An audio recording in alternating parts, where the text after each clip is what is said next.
Many years ago, I came across a few lines in a book that I connected with. They were, "It's easy to judge, but you never know another person's heart, what gives them strength and what breaks them down." I have learned to listen more and speak less. The result has been eye-opening conversations and inspirational moments that I have shared with you right here.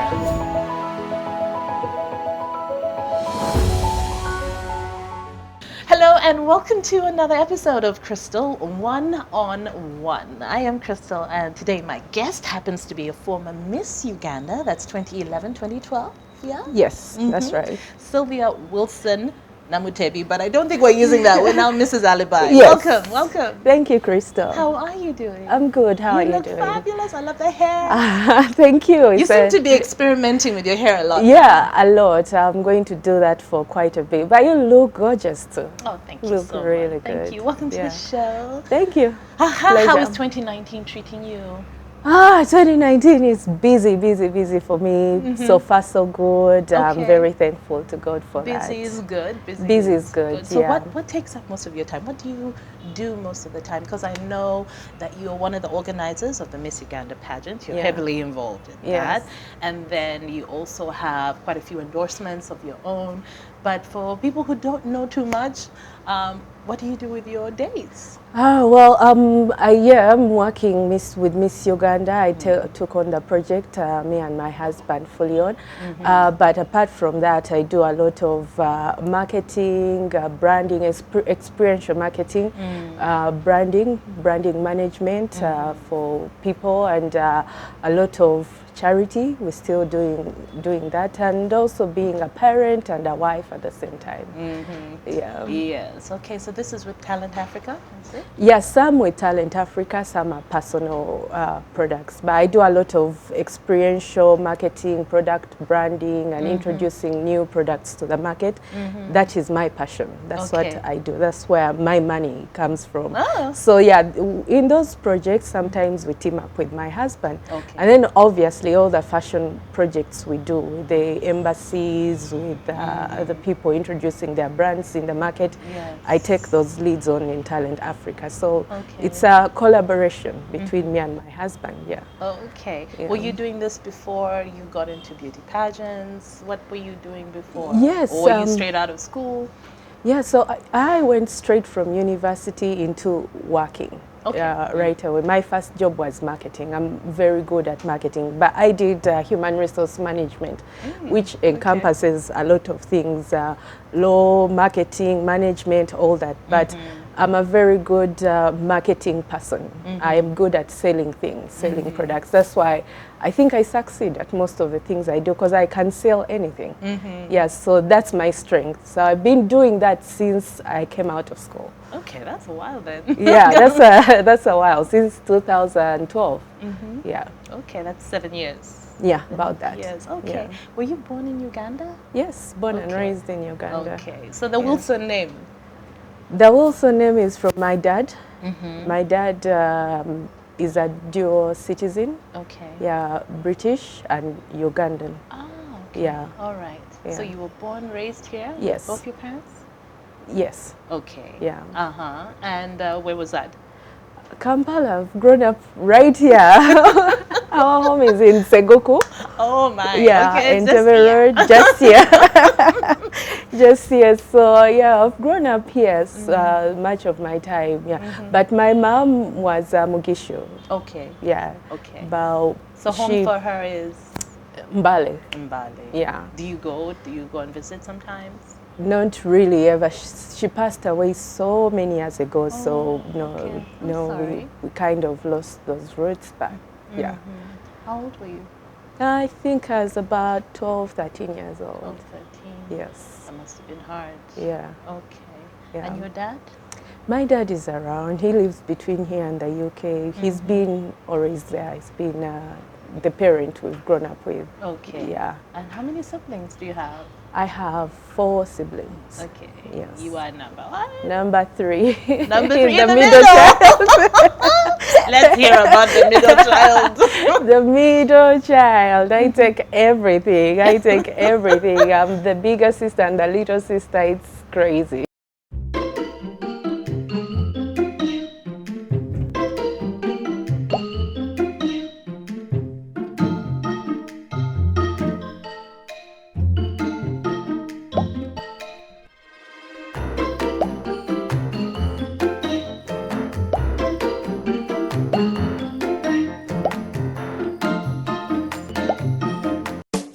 you too can get Chocha. Top up every Monday and get 10 times bonus data bundle with Chocha Monday. Log on to www.smile.co.ug or visit any Smile outlet and top up now. Smile. Now you can.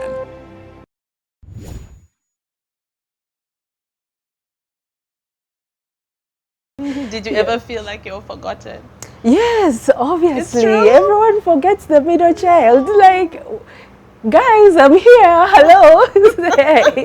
So the firstborns and the lastborns are always the priorities. And then the middle, oh, Sylvia, you're still there. Yeah, I'm still here, guys. Hello.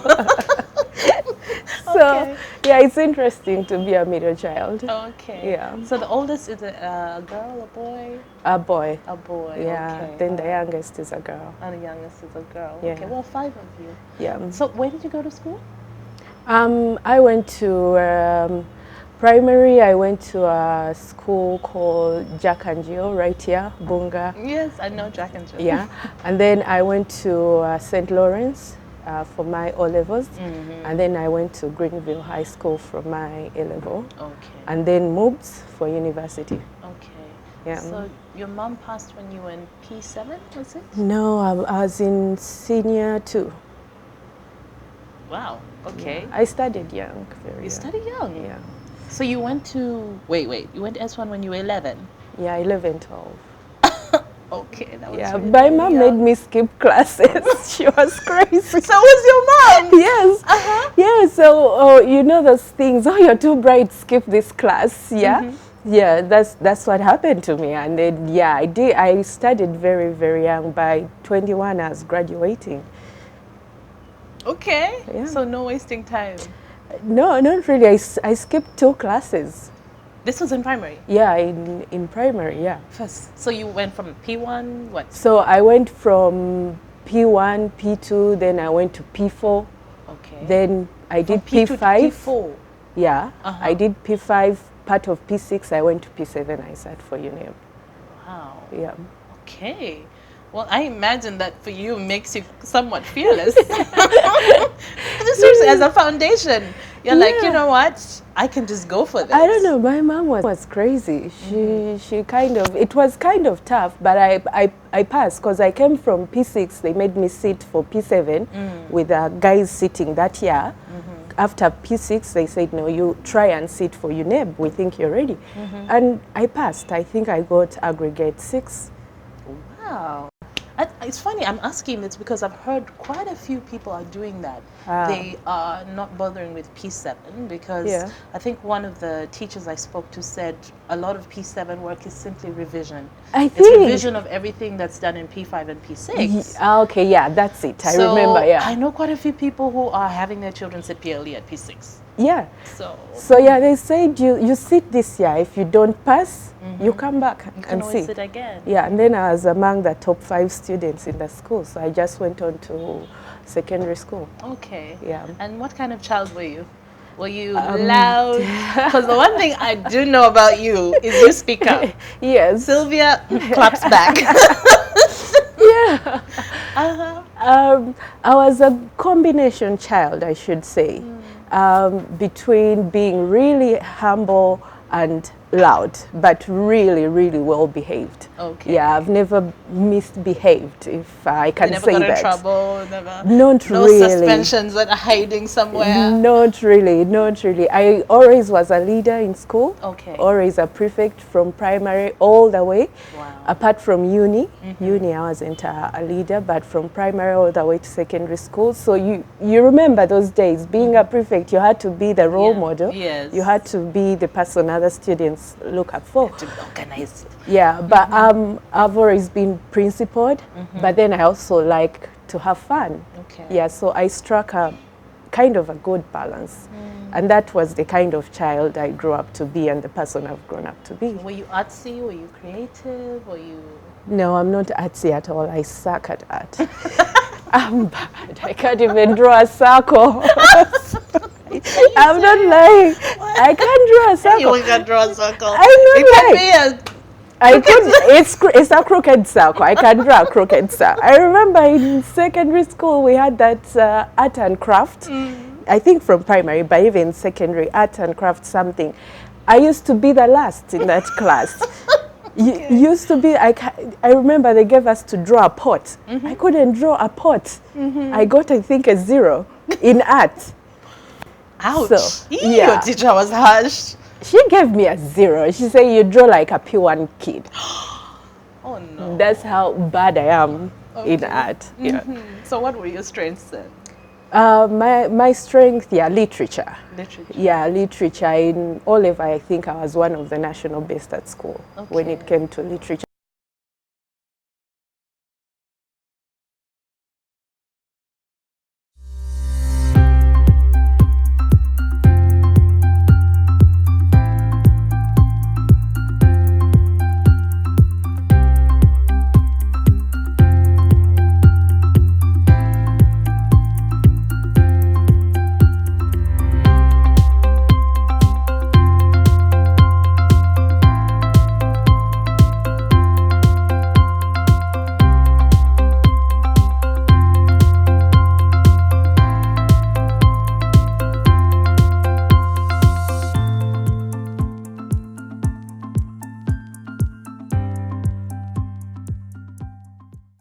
Reading books, that is me. I love knowledge. I have to look for knowledge, so I love to be informed.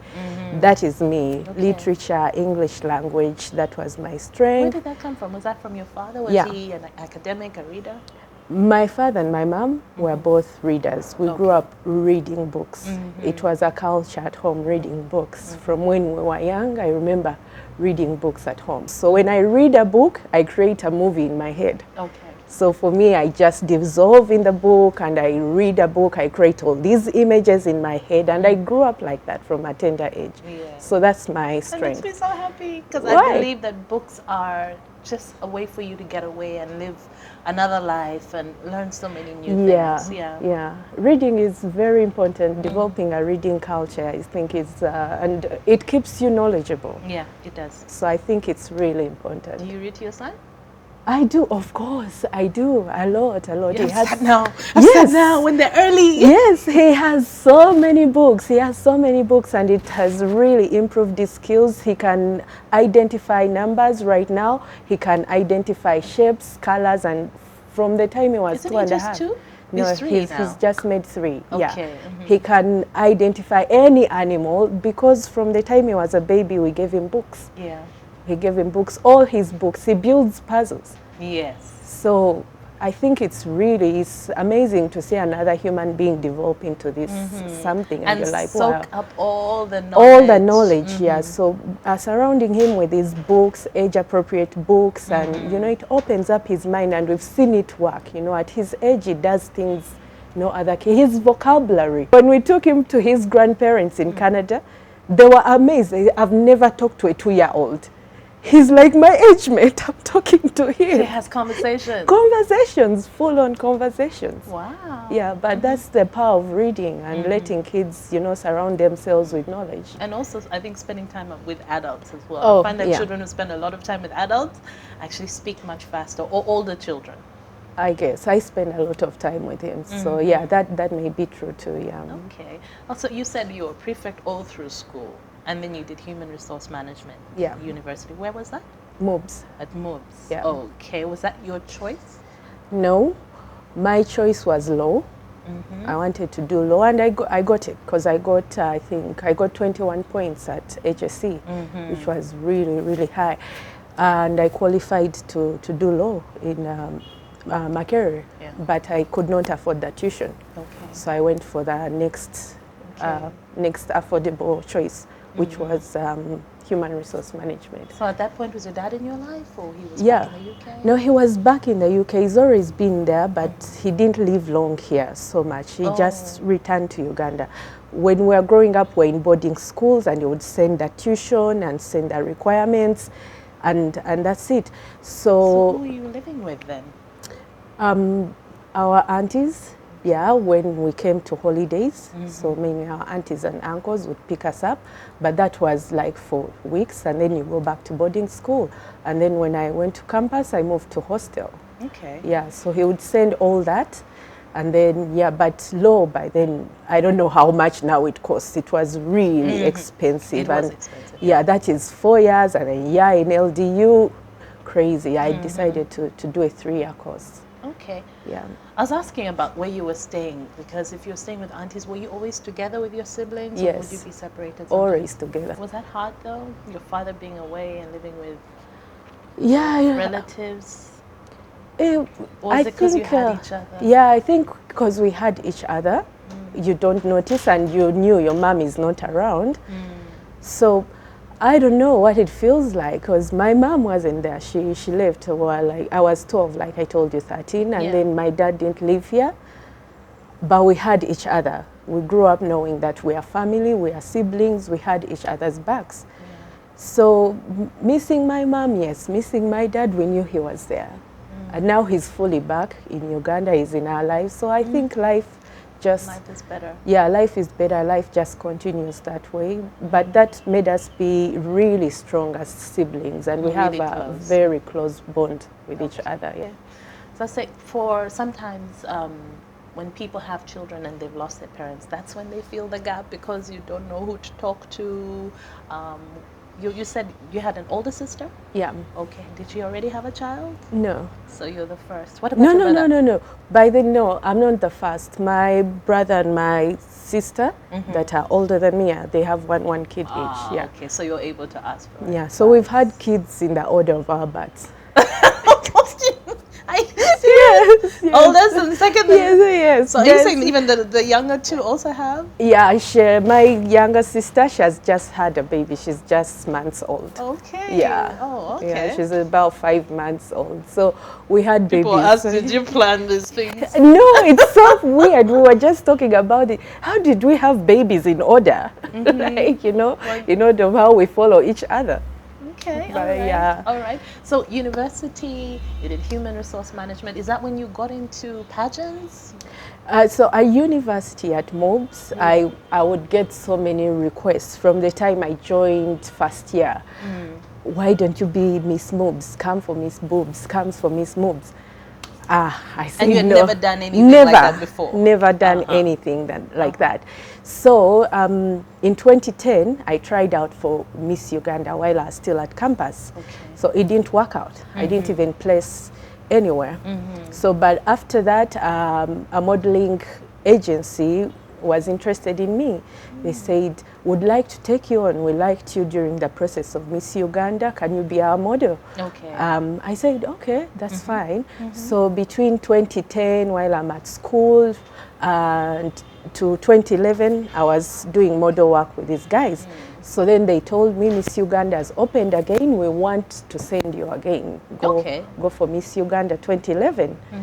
I was like, I don't know if I want to do that stuff again. They say, please go and represent us. I think you have what it takes. You felt very disappointed from that? From 2010 I was So when you went into it, you're confident about it? Yeah, no, in 2010, I was confident because Had you already done Miss MOBS? Did you do that? No, I didn't do Miss MOBS because I was so timid. I did not do Miss MOBS, yeah. But then, there is someone encouraged me. I refused. She brought the forms to me. She went, bought the forms, or God picked the forms and brought them to me and said, come, the auditions today, I'm here waiting for you. Come and audition. I said, okay, let me come. Okay. So I went, auditioned, and then the rest is history. Okay. Yeah. So you won? Yeah, so 2011 I won. Did you think like halfway through the process you're like, I got this? Yeah, no, I already knew I got it, to be honest with you. Okay. Yeah, so when they disappointed me in 2010, I said, I don't need this. I swear to God, I said, I don't need this, I'm done with it. It took a lot of convincing, not because I wasn't confident about myself. I wanted to move on to something else. I've been there, done that, you know. Let me move on, let me finish with my school, let me graduate, you know, focus on that. Miss Uganda is going to take away so much from me, because 2011 I was preparing to graduate. As you've done your exams, you're waiting. Okay. So early 2012, we graduated. Yeah, so I said, let me concentrate on this, see what I'm going to do after campus and all that. But she was very persuasive. until she convinced me. She was called Cindy, I'll never forget her. And then I auditioned for Miss Uganda, and yeah, everything went well. So she knew your path. She was like, this is where this young lady should go. Yes, she really knew. And everyone I talked to, they said, I think you'd be a good beauty queen. You're not so much of a model, but you're a beauty queen. Yeah.